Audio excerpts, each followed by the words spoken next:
Assalamu alaikum warahmatullahi wabarakatuh. Ni ndugu yenu wa damu Maalim Abdul Karimu.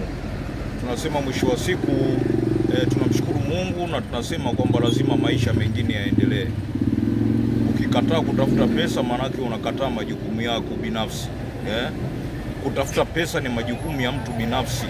Usichanganye majukumu ya watu wengi. Pesa inatafutwa na mtu binafsi, sawa? Sio kikundi cha watu. Umenielewa vizuri? Mtu anayekuwa tajiri yeye kama yeye manake ni shujaa, sawa? Sio muunganiko kampuni sio nini, hapana. Ukiweza kuweza kufungua kampuni, basi umetafuta pesa mwenyewe, alafu ile kampuni unaimanage. Huo ndio wanaume, au vipi bwana? Tuko leo tuendelea na masomo yetu. Watu wetu wa nguvu, msiache kuendelea kusubscribe channel Maalim Abdul Karimu, na siku zote sisi tunazungumzia majini. Na kwa nini tunazungumzia majini? Kwa sababu ni viumbe ambao wana uwezo wa ziada, sio? Na tuko katika dunia ambayo tunahitaji vitu vya ziada, na ndio maana unaona sasa hivi kuna AI, kuna vitu vingi sana ambavyo vinafanya mambo yaweze kuwa mepesi, au sio? Kwa hiyo kama unatafuta pesa na vile vile hujui njia nyepesi za kuweza kupata pesa ama kuweza kutunza hiyo pesa, basi ndugu yangu utaendelea kubaki kwenye matope, na hakuna mtu ambaye atakuvuta kukutoa kwenye hayo matope. Na hakuna matope mabaya kama yaliyokaa kwenye ubongo. Hayo ni mabaya sana, kwa sababu watu kuna baadhi ya jamii, kuna baadhi ya watu ambao wanakaa kwenye mfumo kwamba pesa ni kitu kibaya sana. Nikwambie, pesa sio kitu kibaya. Namna ya kuweza kuendesha hiyo pesa ndio unaweza ukaingia kwenye mambo mabaya. Namna ya kuweza kuizingatia hiyo pesa unaweza ukaingia kwenye mambo mabaya.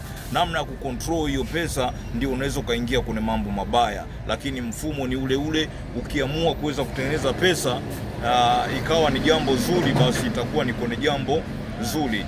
Na ukiamua kutengeneza pesa ikawa ni yenye kusaidia jamii yako, basi itakuwa hivyo. Na ukiamua kutengeneza pesa ama kuweza kutengeneza mifereji ya pesa kwa ajili ya kuumiza watu wengine, basi itakuwa ni hivyo. Lakini leo tuweze kutafuta pesa kwa ajili ya kuwasaidia watu wengine waweze kunufaika na sisi. Tumekuwa na changamoto kubwa kwa sababu kadiri dunia inavyoenda kasi, kwamba watumiaji wamekuwa ni wengi kuliko wanaozalisha. Kwa tujitahidi, kokote kule uliko mwanaume, kokote kule unaponisikia, pambana, jitahidi uwe ni miongoni mwa wanaozalisha. Jitoe kwenye kundi la watumiaji, kwa sababu watumiaji wamekuwa wengi zaidi kuliko wanaozalisha. Sawa sawa. Ukikwepa elimu ya majini, manake unakwepa kuwa mzalishaji.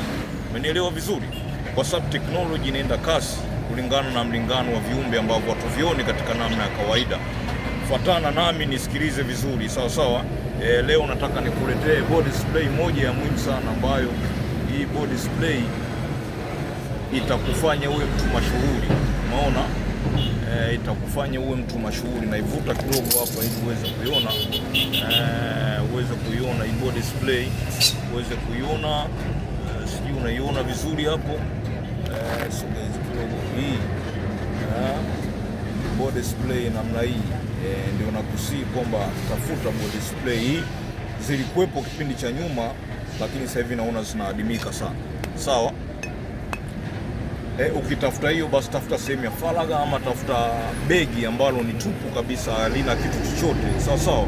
Halina kitu chochote, wewe ndio unaanza kuingiza kitu kipya katika begi hilo.